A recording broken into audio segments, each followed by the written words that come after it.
Bismillahirrahmanirrahim. Assalamualaikum warahmatullahi wabarakatuh. Good morning everybody. Selamat pagi semuanya. Hari ini kita akan belajar bahasa Inggris setelah 1 tahun kita tidak bertemu. Ya, di semester 1 kita ada di tahun 2020 dan di semester 2 ini kita bertemu di tahun 2021. Oke, Masya Allah ya, 1 tahun sudah kita berpisah. Oke, bagaimana liburannya? Semoga liburannya membuat kalian lebih mensyukuri nikmat sehat yang Allah berikan. Oke, pembelajaran bahasa Inggris kita hari ini kita akan lebih berfokus atau mengupas habis mengenai present continuous. Silahkan bukunya dibuka halaman 111, halaman 111 ya. Hari ini kita mau kupas tuntas mengenai present continuous, kapan kita menggunakannya. Yang ketiga, rumus dari present continuous itu sendiri. Dan yang keempat, bagaimana cara mengubah kata kerja pertama ke dalam bentuk present continuous atau ing form. Oke, kita yang pertama kita mau berdoa pasti. Yang kedua, Mrs. ini membagikan quote untuk hari ini dari salah seorang tokoh. Dan yang ketiga, kita mau kupas tuntas mengenai apa sih itu present continuous, dan juga ada penutup. Oke, tapi sebelumnya kita berdoa dulu ya. A'udzubillahi minasyaitonirrajim. Bismillahirrahmanirrahim. Raditu billahi robba wa bil islami dina wa bi Muhammadin nabiyya wa rasula. Rabbi zidni ilma warzuqni fahman. Amin. Semoga Allah memberikan kita ilmu yang bermanfaat ya. Oke, quote untuk hari ini, Mrs. Tini akan bagikan quote kepada kalian dari seorang presiden, yaitu tepatnya Presiden Turki. Kalau kemarin-kemarin sudah ada presiden kita ya, Presiden Republik Indonesia Mr. Joko Widodo. Hari ini dari seorang presiden Turki. Beliau berkata, orang-orang bertanya kepada saya tentang kesuksesan saya dalam menuntaskan kota dari berbagai persoalan. Maka saya katakan, kamu memiliki senjata yang tidak kalian miliki. Senjata itu adalah keimanan. Kamu memiliki akhlak Islam, teladan bagi umat manusia. Masya Allah. Jadi betapa keimanan itu bisa membawa kita pada tingkat untuk penyelesaian berbagai masalah. Jadi kalian harus jaga iman kita. Setelah itu kita dahulukan akhlak kita. Jadi ketika kita sudah meminta ilmu pengetahuan ditambahkan, kenapa kita harus mendahulukan akhlak kita?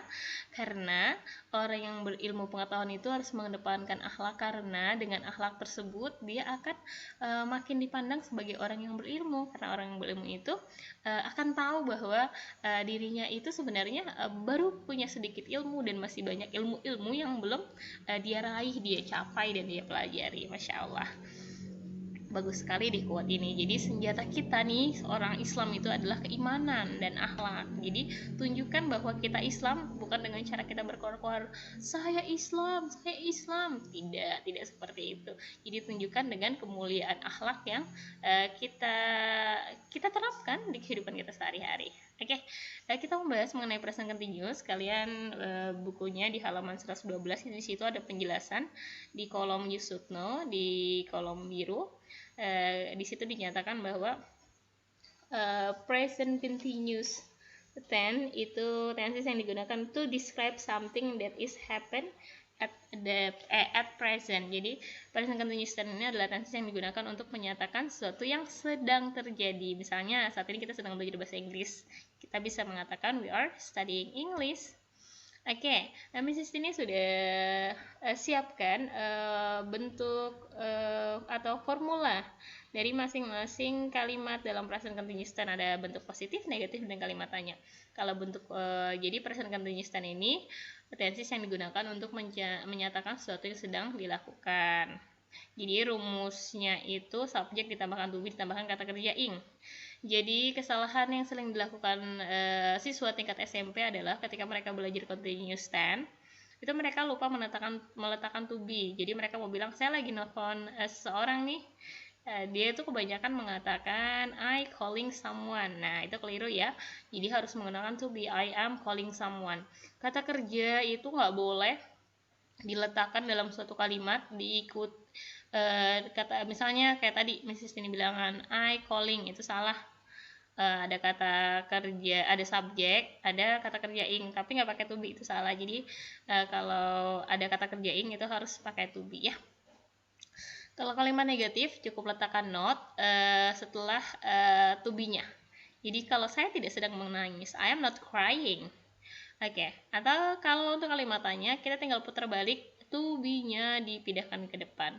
Jadi kamu nangis ya. Jadi kamu datang ke rumah teman kamu, dia matanya dia lagi gitu kan. Dia tutupin di balik jilbabnya atau bantalnya. Are you crying? Kamu lagi nangis ya. Oke, seperti itu ya. Perhatikan, ingat baik-baik rumusnya untuk masing-masing kalimat. Oke, Mrs. ini sudah siapkan, sudah tuliskan beberapa contohnya buat kalian. Misalnya, ibu saya sedang masak fried chicken nih sekarang. Maka kita bisa mengatakan, my mother is cooking fried chicken. Ibu saya lagi nggak masak coto loh. My mother is not cooking coto. Atau, apakah ibu kamu lagi masak fried chicken? Is your mother cooking fried chicken? Yes, of course. Nah, seperti itu. Oke, bagaimana sih untuk merubah kata kerja pertama menjadi bentuk ing? Perhatikan beberapa contoh yang sudah bisa ini tuliskan untuk kalian. Misalnya ada kata walk, kalau ditambahkan ing langsung menjadi walking. Ada kata write menjadi writing, make menjadi making. Oke, pasti kalian bertanya-tanya deh untuk kata write dan kata make. Di mana e-nya? Kenapa jadi tidak ada? Ya, untuk semua kata kerja bahasa Inggris yang diakhiri dengan huruf e, jika dirubah ke dalam bentuk ing, maka e-nya dihilangkan, ditiadakan ya dalam penulisannya. Misalnya tulisannya tadinya write, lalu ditambahkan ing menjadi writing, nah, dibacanya writing. Oke, begitu juga untuk kata make menjadi making. Oke, selesai deh materinya, mudah banget kan. Jadi hari ini tuh kita lagi belajar tenses yang digunakan untuk menyatakan sesuatu yang sedang terjadi. Jadi kan dalam bahasa Inggris tenses itu ada banyak, udah nggak usah dipikirin, kita fokus aja. Hari ini kita lagi belajar untuk menyatakan sesuatu. Kayak sekarang Mrs. ini lagi duduk, Mrs. ini mengatakan I'm sitting down on the chair. Mrs. ini lagi bikin video, I'm making a video. Jadi cukup subjek ditambahkan to be ya. Oke, selesai di materi kita. Oke, bagi kalian yang punya pertanyaan atau belum jelas sebelum mengerjakan tugas ini, kalian boleh chat Mrs. Tini ya di nomor WhatsApp yang Mrs. Tini punya, atau boleh chat di grup kelas juga, atau boleh tulis di kolom komentar. Nggak jelas di bagian apa, nanti Mrs. Tini akan tambahkan penjelasannya. Tugas untuk kalian hari ini cukup mudah. Okay, look at the people around you. Cukup lihat aja orang-orang di sekitar kalian, and then write down what are they doing, dan tuliskan apa yang sedang mereka lakukan. Kalau kalian lihat bapak kalian lagi baca koran, ya ditulis aja my father is reading newspaper, atau yang lain sebagainya. Lihat neneknya lagi nonton TV, kakaknya lagi baca Quran, ibunya lagi salat duha, silakan ditulis ya.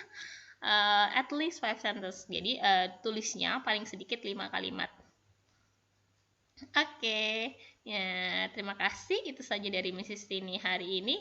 Travel around the world by learning English. Jadi jalan-jalan keliling dunia itu dengan belajar bahasa Inggris ya.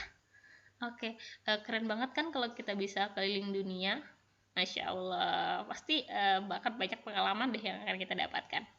Oke, terima kasih untuk hari ini. Kita cukupkan dengan beristighfar. Astagfirullahaladzim.